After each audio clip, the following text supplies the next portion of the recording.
Hey, what's up, guys? John Beaupre, aka Casino Crime here, and I'm getting ready to record a video for you today. Somebody on the forums asked to play some 25-cent PLO on Bovada, so uh, take this as a lesson. If you ask for something on the forums, you're going to get it. And so what I did is deposited some money on Bovada, fired up some tables, and I've got about an hour and a half video here of footage where I actually played terrible. I mean, not like the worst, I guess, but I made a lot of mistakes. And my goal was to play as aggressively as possible, pretty much, and get in as many spots as I can, so that we can learn from them, talk about what's bad, what's not, how to evaluate these players on anonymous tables, and just go from there. So enjoy. Let me know if you have any questions, and continue keeping the feedback coming. You know, I posted somewhere on the forums that I wanted you to send me a video so I could analyze your play, and I didn't have a single person message me, which is disheartening, but that's okay. If you're not going to message me, I'll come up with my own content, but I'd prefer to go through some of your hands or your video and help you guys improve directly. I think that would be a good opportunity for everybody to learn. So anyhow, enjoy the video. Let's do it. Okay, so as I mentioned, we're kind of hopping into the action here. And before we get in there, let's talk a little bit about identifying players on anonymous tables. You know, best advice I can give is to just take as many notes as possible. I've got 4 tables here, but I do feel that maybe when you're just starting off and you know, you're completely readless, it could be best to just start off with like 2 tables and gradually get reads on people. It depends, you know, how much time you're willing to devote to your session or whatever. For me, I just kind of fired up 4 tables and wanted to play. But, you know, it's difficult because there's no HUD. I've heard that you can use something called Hold'em Indicator that allows you to have a HUD. I don't have that today. I completely just didn't have a HUD. But if you're really trying to do it the right way, I would recommend maybe just gradually adding tables, like starting off with 2, really taking some meticulous notes for a couple of orbits, and then adding a table, seeing how that goes, and then adding another table, and just kind of taking it slow. Here we can see on table 2 that I raised ace, deuce, 5, 9 double suited from the big blind into 2 players. A lot of times I would check here, like check my option, but I guess I decided to raise just because my experience, players that are at the lower levels, you know, their big leak is that they call and then they call and then they fold, and they call and they call and they fold, or they just fold to c-bets. So really, where most of the strategy comes from is just building up dead money to barrel them off of or value bet them to death. So I don't know. I mean, I'm sure his button limping range is pretty wide and weak, and although ace, deuce, 5, 9 double suited, well, not only is it a great high-low hand, you know, it's smooth and it's got some potential, so I prefer to just like bet and plan on barreling a lot of runouts. Certainly, like this flop, king deuce 3 with a backdoor nut flush draw and a gutter and a pair is plenty good enough to c-bet. You can see that I chose like really small sizing on the turn. I just felt that he's a weak play. You know, he limped the button and then called the flop. I would imagine he's not very strong, so I want to make sure that I keep in a lot of like pair and side cards type hands and hands that have reverse implied against me. So we see that I'm almost certain we're going to play this hand in the top right. Yeah, I remember we pot it. Just plan on getting it in against the short stack. It's pretty standard. You know, he's got like 20 big blinds, and he's isolating a limper. I mean, kings is pretty good in this scenario, and I'd prefer to play it. You know, we have the choice to play it in like a multi-way scenario, or we have the choice to just like 3-bet it and get it in against him, and I think 3-betting is the better option, especially with being with like poor relative position post flop and everything. You can see this is my first time playing Bovada on this computer, so I didn't like have the settings all right. So you're gonna see that I had to like manually reload because I didn't have the auto rebuy clicked, but that's okay. I think we played an interesting spot over here on the bottom right table that I can go over. So we limped or completed, it looks like. 10 Jack, Ace, two-tone. I wouldn't hate leading, and I think that it's a pretty good option. If I somehow arrived at this situation with like, and it was a single raised pot, I'd be more likely to like check and evaluate and like check call than I would if it's a limped pot. But the thing that's important to recognize is the difference between board textures depending on the preflop action. For example, King Queen 4 Rainbow is a lot different in a single raised pot than it is in a 3-bet pot. Ranges are a lot wider in a King Queen 4 Rainbow. Board hands are going to connect with a King Queen 4 board less in a single raised pot than they are in a 3-bet pot because, of course, like ranges are stronger. They have more re-raising ranges typically have stronger, like more big carded hands in their range. And likewise, in a limped pot, typically players who limp hands are even more weak. So, boards that are normally scary, like an Ace 10 Jack two-tone board like this, hands that would normally be scary are like not as scary because a limping range is weak. Most of it is like weak made hands. Or I should say just like weak hands in general. So I'm a lot less scared of this type of board, and I kind of would have preferred to have just seen myself, lead and get value that way.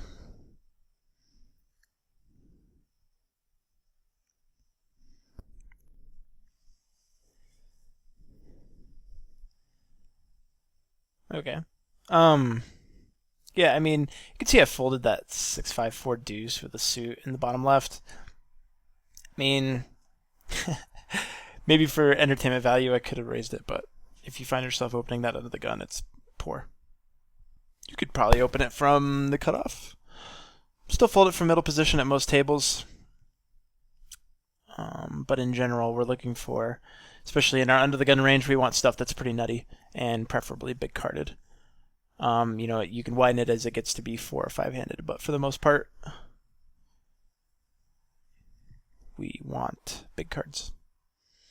So we open from the button, get called by the big blind here. My standard would be, especially against like guys that are straightforward, especially at the lower stakes, they're just really straightforward. So you can get away with murder with your bet sizing. I would choose something in the neighborhood of like half pot. Maybe even that's too big. I think that he's just going to be really fit or fold.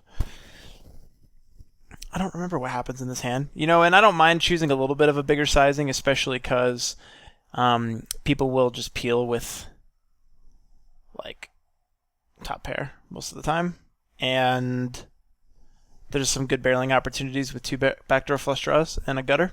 So I don't mind going a little bigger since we're going to be planning on barreling a lot. And as I mentioned in other videos, if typically on boards where I plan on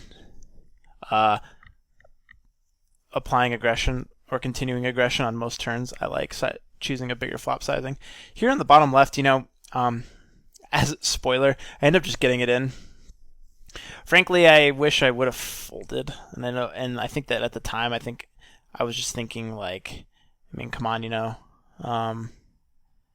the SPR with this player is like 1.5. If it was just he and I think it would be a lot more of a clear jam, but there's also players behind, so it could be just like close fold. I mean, top 2 is like a snap, get it in, but when we can be drawing very poorly against top 2, we don't have any redraws.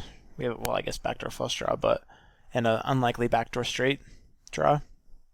But for the most part, like if you want to avoid situations where you're either getting it in flipping or fucked in here, especially since it's like a 4-way pot, especially since this connects more with his range than it does mine. We're going to be getting it in fucked more than we are flipping.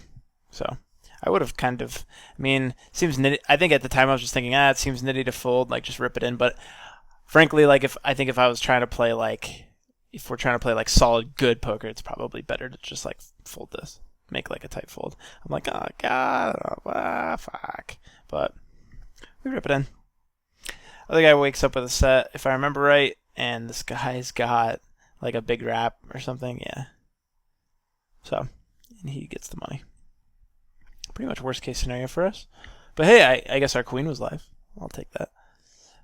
Here we open, and again, like, to be completely honest, at a tough table, I just want to like break down this pre-flop scenario, because you know where we get a lot of questions from you guys is on like pre-flop opening and stuff like that. This is a good example of a hand that I think, like, at passive tables you can get away with opening, but if it was at like an aggressive table, you can't. You know, one of the benefits of playing in these like low stakes passive games is that people don't 3-bet you in spots that they should, even when you're like really kind of turning up the aggression. Their response is to just like call and see more flops with you. But as you move up in stakes, like, people will start combating your opening with like pre-flop aggression, and this hand plays poorly to 3-bets, especially out of position. So,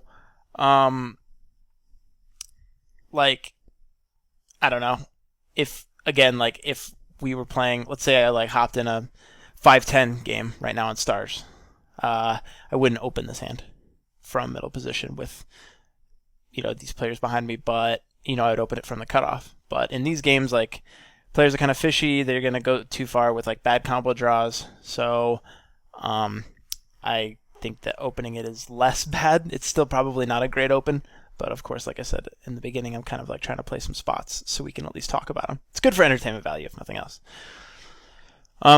Big blind calls, and we flop top pair, backdoor flush draw.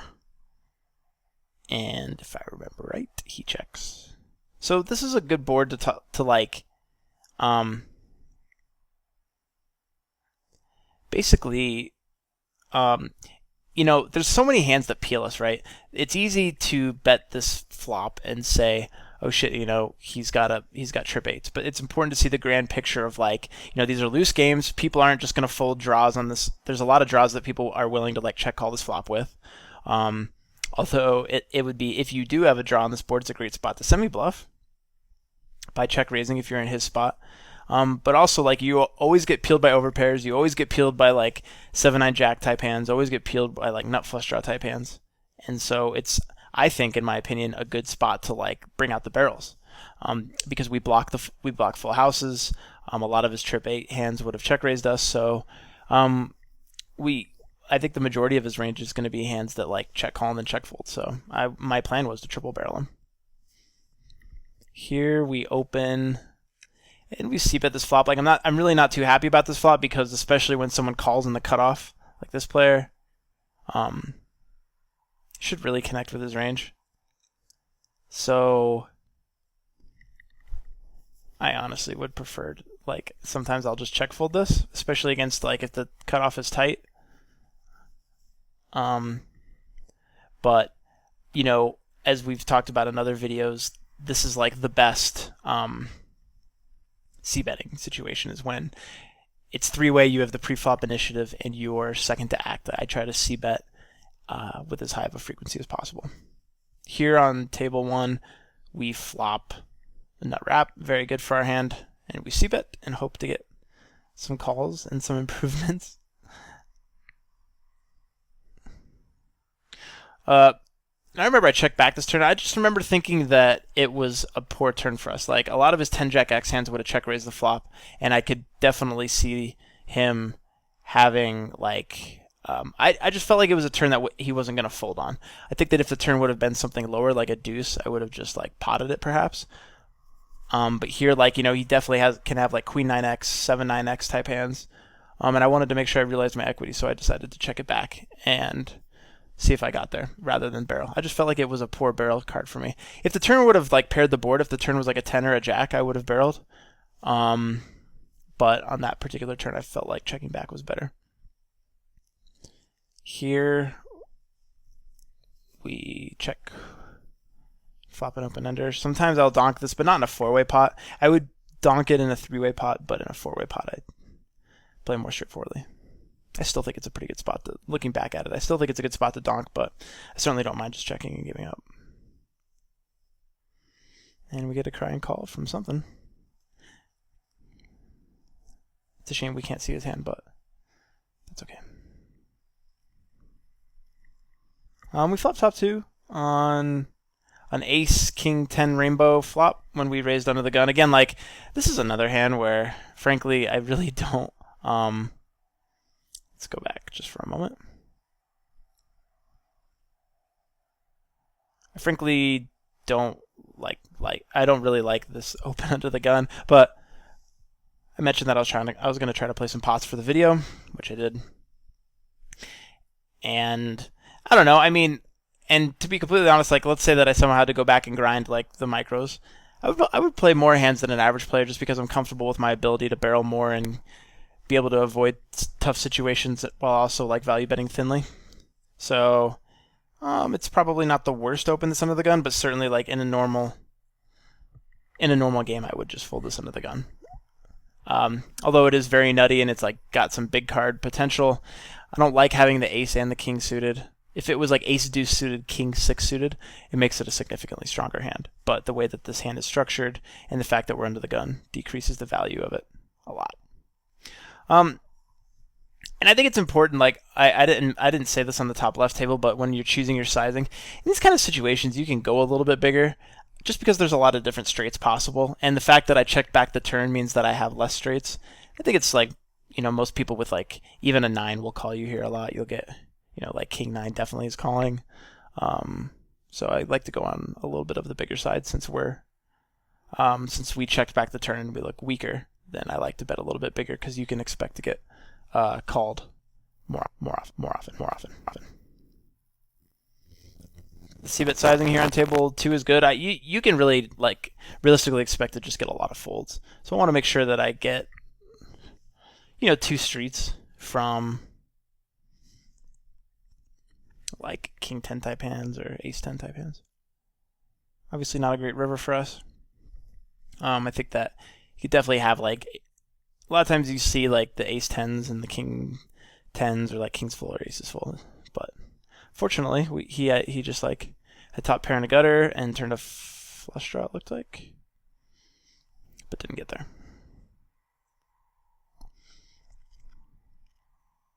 Queen 7 deuce. Check to us in the big. I think this is like, I don't know, we just pretty much all we have is like a queen of diamonds blocker, so I just decided to give up. Think it's good. Table 4, we folded. Looks good. Fast forward to the next spot. This is a good time to just like, again, like I said, talk about note-taking when you're in between other hands. You can kind of catch up on your note-taking. I don't think that I did a very good job of note-taking in this video, but I took a couple ones to show you a couple of like small notes if I picked up on something major, to show you kind of my format for taking notes and what I think is important.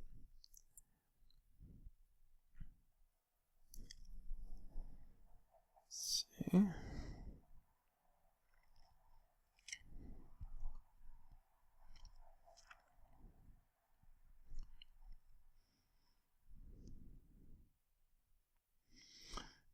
We're certainly going to play this hand.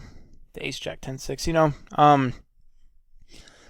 if this player would have opened from the cutoff rather than ISO, I might have 3-bet it. But I think, you know, it's a good what's called a pulling hand. You know, the risk of getting 3-bet isn't really worth the reward of it. So I prefer to just call it, see it multi-way, keep in the weaker players who will have like dominated draws.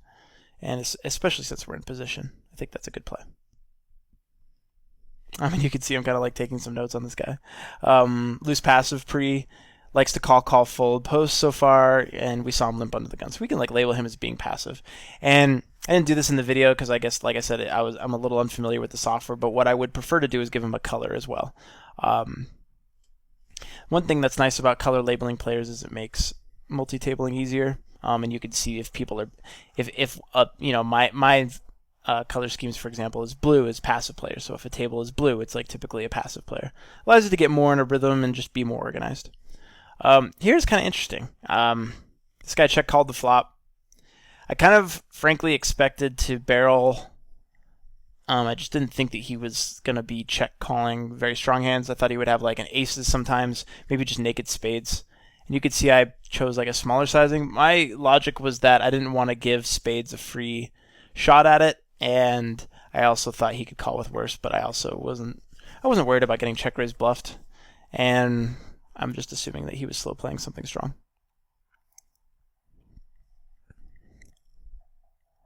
Here we have a double gutter, King 10-9 rainbow.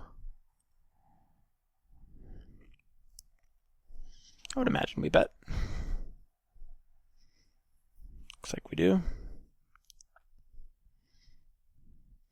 And I bet big, or on the bigger side I should say, just because again, like I plan on barreling most runouts. It's a good spot for it. You know, it's a rainbow board. We know he's peeling any two pair. He's gonna have some draws that peel too. It's nice having like the nutted straight draw. So bigger sizing is good. I think even if I was on a complete bluff, I might size it like the same, but just on that board, that's my default sizing.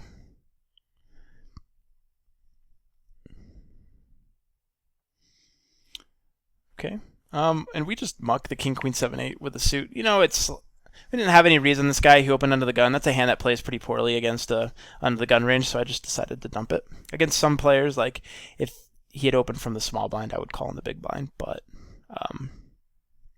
you know, in that situation, I think that folding is best. Here on table 2, we c-bet an 8-6-4 flop, and I remember this hand. We pot the turn. I guess my thinking was that on this kind of board, a lot of people will peel one with, you know, random flush draws or like random pairs and stuff like that, and I thought that he might fold sometimes on the turn, and even if he doesn't, I still am going to have a good amount of like equity against pieces of his range, so I didn't mind just like betting it.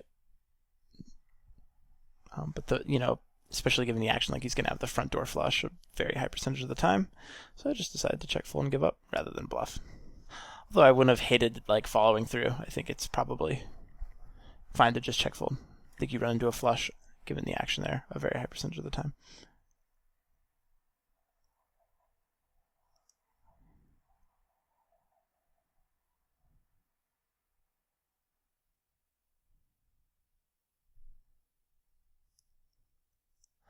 Yeah, pretty standard bet fold here on table 2.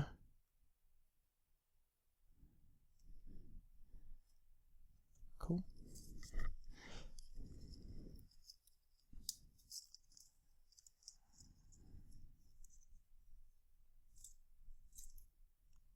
Okay. So we call a min open on table 1, or table 2.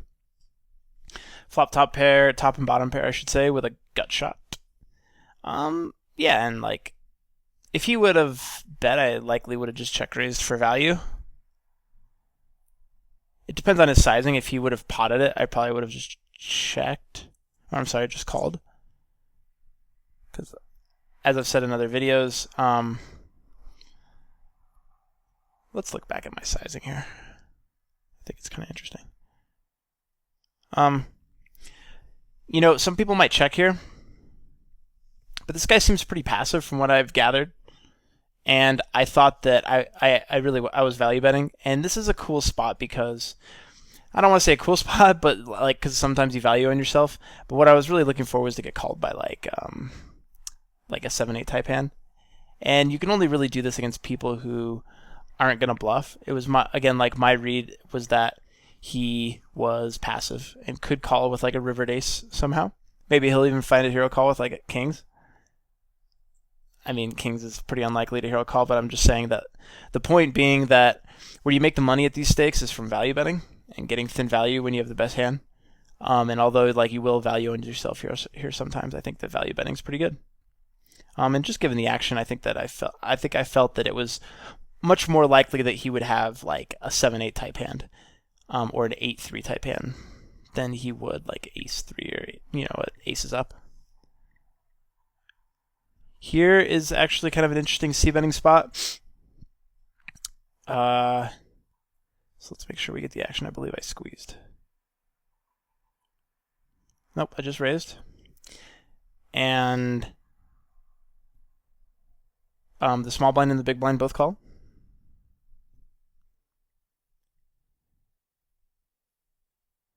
comes king, queen, 8, two-tone. Now, like, this is a good example of a hand that I would c-bet in a heads-up pot, but I think that, this hand really benefits from just checking back and seeing if we improve and what happens. It's a board where we'll run into top 2 a lot. We could easily run into a very have ourselves facing a hand that really crushes us. And, we could just check back in position, realize our flush equity, and all of our stuff is like non-nut. If we had like more of a nutted draw, like let's say I had ace, excuse me, ace 10 9 X with nut spades, I would be more comfortable betting that, because that worse draws can call you and you can build a pot that way. But with this particular hand, I would prefer to keep the pot small so that I don't build myself a big pot to like get tied to when I flop or when I end up making my hand, because all of our stuff is not to the nuts. Now again, like it makes a big difference that this is a three-way pot than it is like in a heads-up pot. If it was a heads-up pot, I would almost always bet it. Especially, it's nice having the king, but actually like checking it back and evaluating, we could still like bet a lot of turns. Like if the turn is a brick like this, we certainly could. Yeah, we could certainly bet it if they check to us. But as it ends up happening, we just call a bet on the turn. And if I thought that like someone was like I picked up on some kind of sense of weakness, maybe sometimes I would raise it. But I think that calling is the right option. And I think it just checks through, if I remember correctly. Yep, checks through, and we see that the small blind, I believe, has like king queen or queen 8 or something. King queen. Yep. And I think that like on this board, you can be, you're going to see a lot. You're going to be like, it's going to be a lot of two pair flopping. A lot of two pairs flopped on that board. See me trying to top up my tables. And I would like to be playing on Bovada more in the future. I just haven't been playing there very much. So I didn't have all of my settings squared away. So apologies for that. So we raise the button. And like you see in some cases I'm like 3xing it, and in some cases I'm like potting it. Honestly, it was just more of like a convenience thing, but my standard would be in these cases, like if I was to go play these stakes right now, and like what I recommend to you guys is to just make it 3x on the button. You're not going to have as much 3-betting on these levels as you are in the other stakes, like mid stakes and stuff like that. So, but the way that I would adjust against aggressive 3-betters is to like min open or 2.5x. This is kind of an interesting barreling spot on the turn. I'm a little torn. We have equity with our top pair and a gutter, but on the other hand, it's a turn where I don't think that he's necessarily going to just fold. So part of me thinks that it's best to like bet kind of for pseudo protection, but also like follow through in the river and turn it into a bluff, because that like I think his range is really overpair heavy, and you get called on the second barrel here a high percentage of the time, because the only missed draw that he can really fold is like 3 4 5 or 7 8 9, and those are specific combos of hands. And 3 4 5 especially is like not in very many people's pre-flop ranges, so I think that his range is like really overpair heavy there. So I don't know. The best play, in my opinion, is like maybe either to check back and give up and try to get the showdown, or like barrel off. I'm honestly not sure which is best. It's just kind of a bad barreling card. It's like if I had 7 8 9, I would prefer the 10 to be the turn card rather than the 6. The 6 people are much less likely to fold on than they are the 10.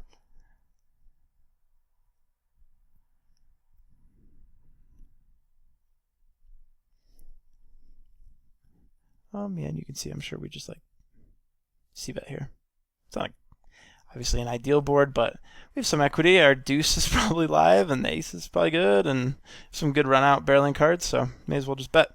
That's where, again, like where you're just going to print money at these stakes is just like opening and c-betting and getting them to fold. Most players are just really straightforward, and you can get away with a lot of good c-betting and barreling opportunities simply by employing some good bet sizing techniques.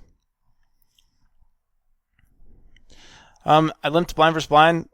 I do remember the reason that I limped was to sort of like show you that you can maneuver a lot against guys at the lower stakes because they don't like raise limpers as much as they should, and it's a decent option to employ when you don't want to like open, but you certainly want to see a flop. Folding there pre-flop would be my standard, especially at higher stakes. And even at the lower stakes, if you guys are feeling a little inexperienced, you should fold like queen, that hand that I played, queen 7-5-4 with a suit. I mean, it's trash for the most part, but I'm trying to play. I think I have a post-flop advantage against these guys, and I'm trying to play as many pots as possible.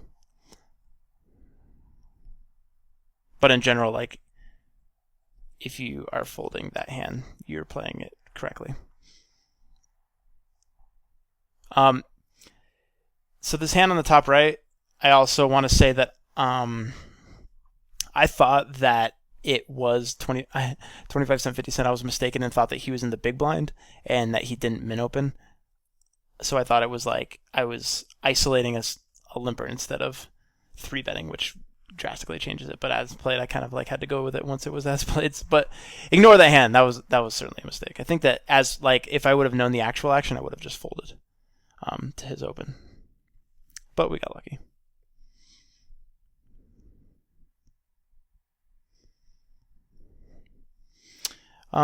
This is close. Like if it was a 6 max game on the bottom right table, I would fold it. But 5 max out of the gun, I think that this is like an okay open. I'm not happy about it, but it's close. Like with this field, with the tables, or with the tables the way they are, and people not really playing back at me, I think I'm okay opening this from under the gun.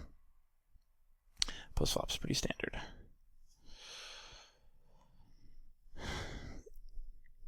I was thinking that he could just like fold if he has aces or something, or hands that have equity against me. And I didn't think that he would see that. Maybe that's why I was considering a donk. But of course, like bottom two and like straight draw and the flush draw, it's pretty easy all in a 3-bet pot. But unfortunately, he has the nuts and we lose.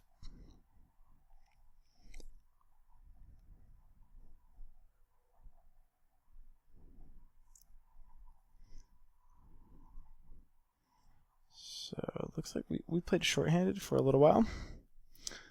Flop trips, which is nice. See that and get called, which is nice. We get to 3-bet with aces and eights, which is nice. I think we actually get 3 streets with this hand. And this is where like having a bad image will end up paying you, which is nice. On the river here, I would just bet enough to where like an overpair would guarantee to call me. But he folds.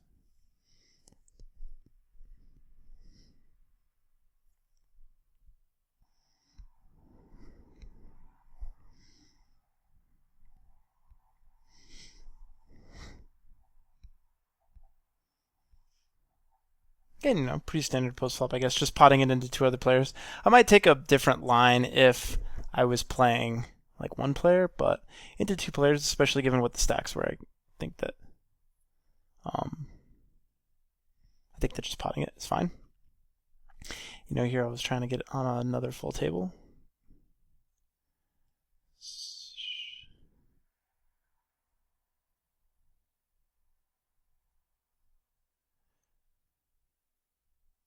Cool.